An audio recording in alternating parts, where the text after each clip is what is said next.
A dignidade das pessoas encarceradas foi aniquilada. A frase é do ministro do Supremo Tribunal Federal, Joaquim Barbosa, em visita ao Presídio Central do Estado. Superlotamento não é novidade, assim como a ineficiência do sistema penitenciário no Brasil.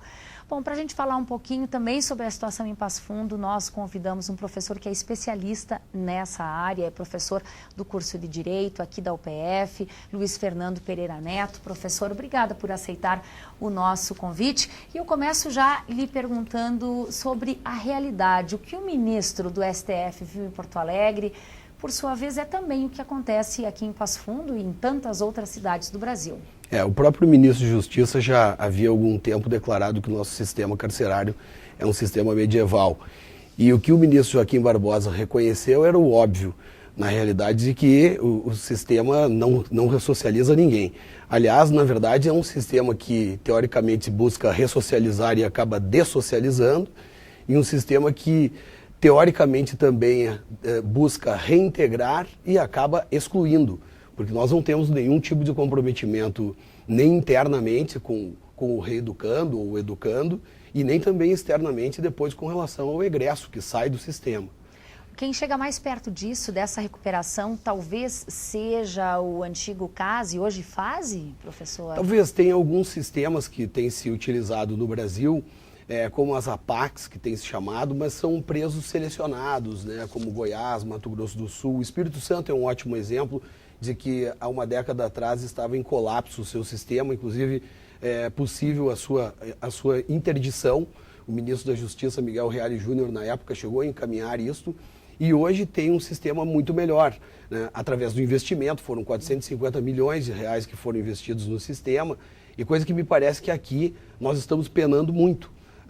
A julgar pelo orçamento que nós tivemos há pouco tempo, inclusive aqui na UPF, a presença do ministro-presidente do TCU, do Tribunal de Contas, que dava conta que os ministérios não sequer conseguem empregar aquilo que orçam.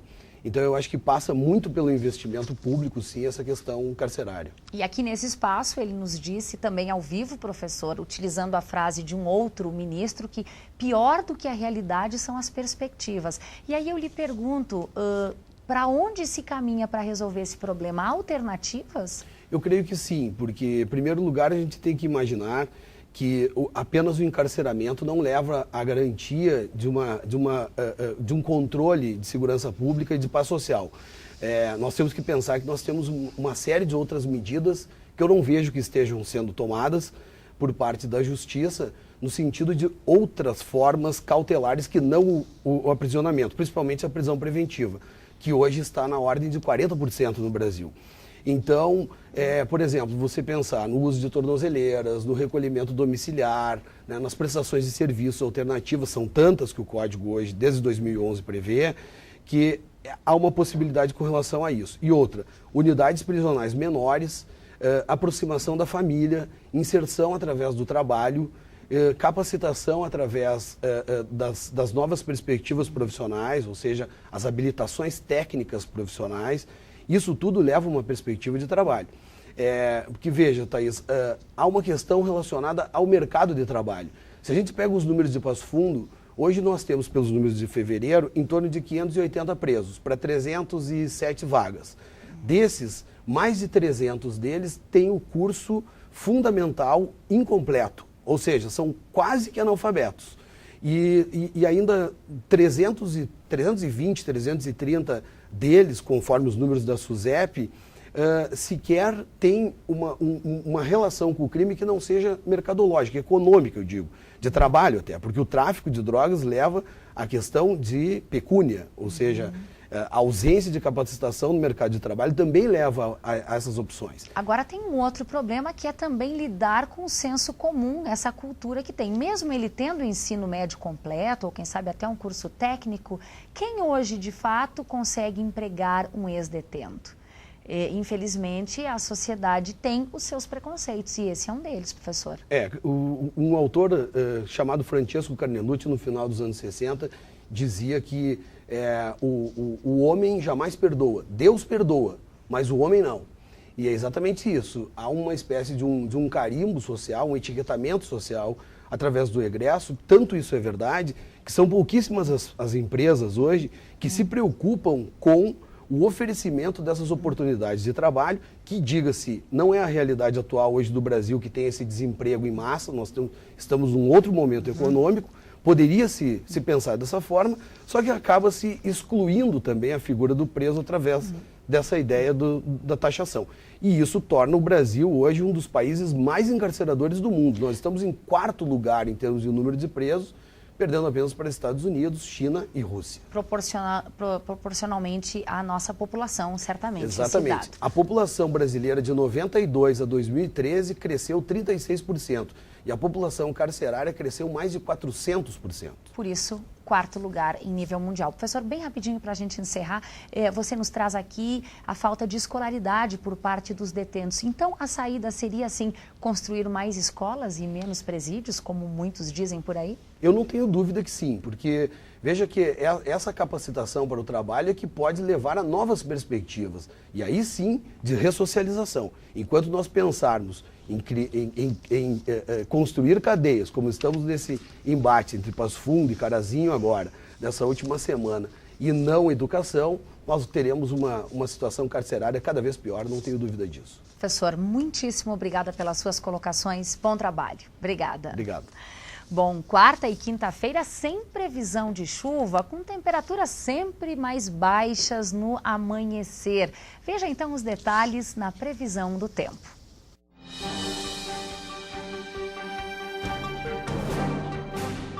O tempo continua bom em Passo Fundo e região nessa quarta-feira. A mínima será de 15 graus e a máxima de 26. Na quinta, previsão de sol com poucas nuvens e sem possibilidade de chuva.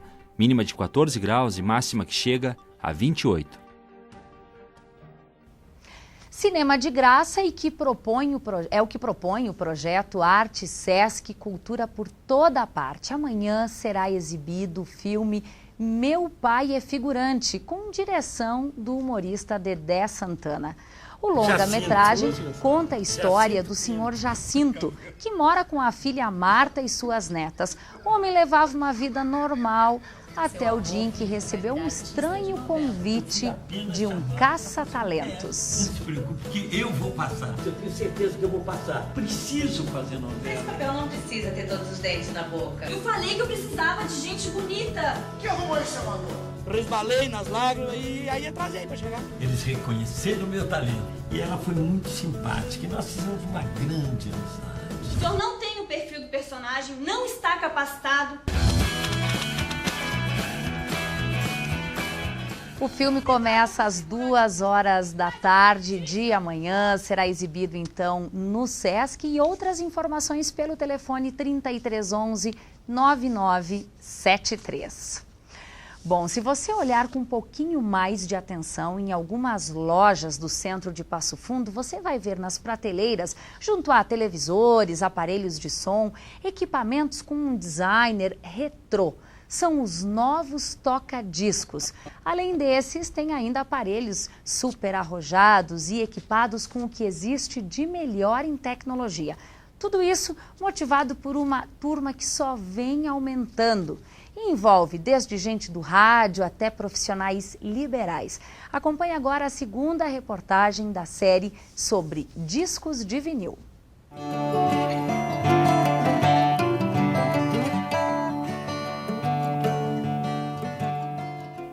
Noite de quarta-feira, Dia Internacional do Sofá. Junto com a gente, você ouve Mamas e Papas. Para essa dupla, o início no rádio era compartilhado com os bolachões. Já faz mais de 15 anos que esse formato não está nas prateleiras das rádios, mas fica um pouco de saudade.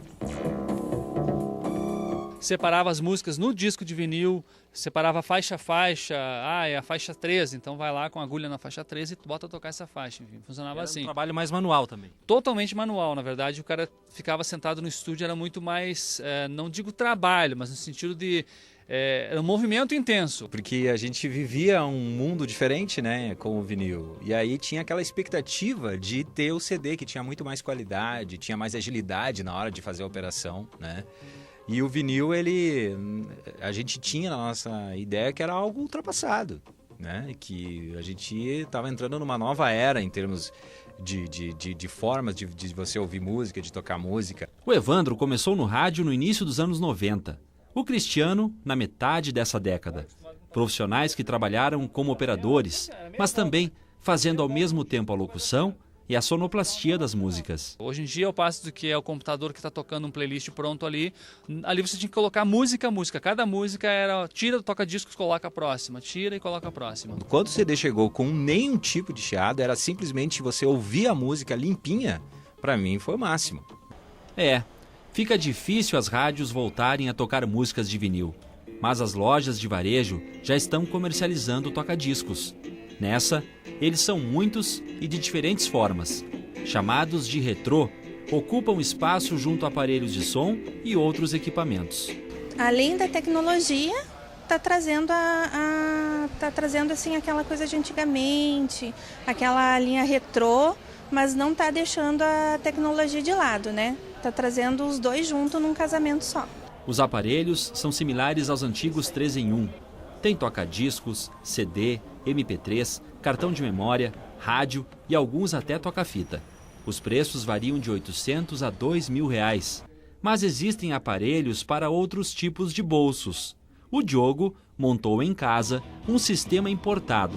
O prato é Marantz, holandês, com opção de pré-fono, específica para toca-disco. Amplificadores e aparelhos são americanos e japoneses.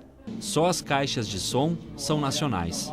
Tudo isso custou ao Diogo R$15.000.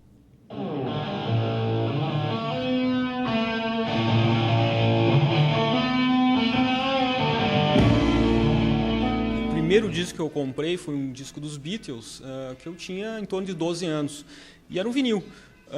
Depois passou fita, CD, e agora a gente tô retornando para o vinil em função principalmente da qualidade do som e daquela coisa de tu pegar o material, colocar o disco, ler o encarte e tudo mais.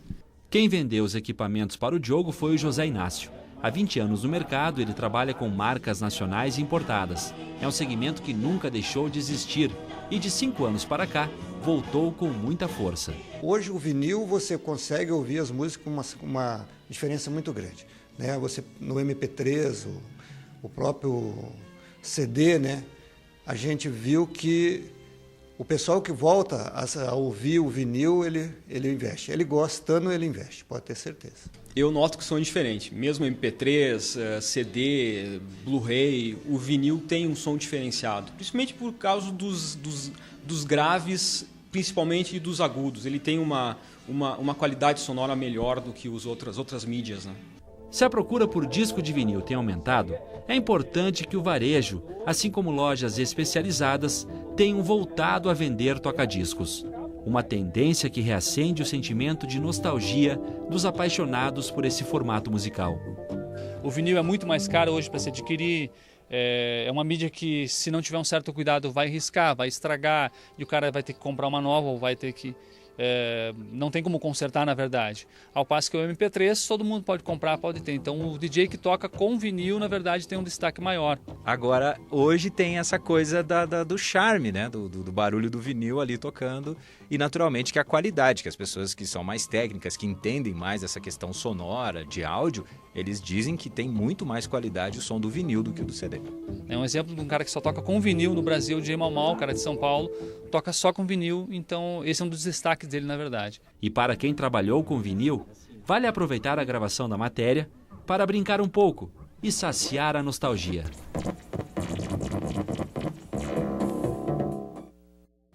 Amanhã a gente fala mais um pouco sobre a indústria do vinil. Essas foram as informações de hoje. A gente volta amanhã, sempre ao vivo, ao 12h30. E você pode rever esse programa ainda hoje em outros 2 horários, às 7h30 da noite e às 10h30 da noite. Obrigada pela sua companhia e até amanhã.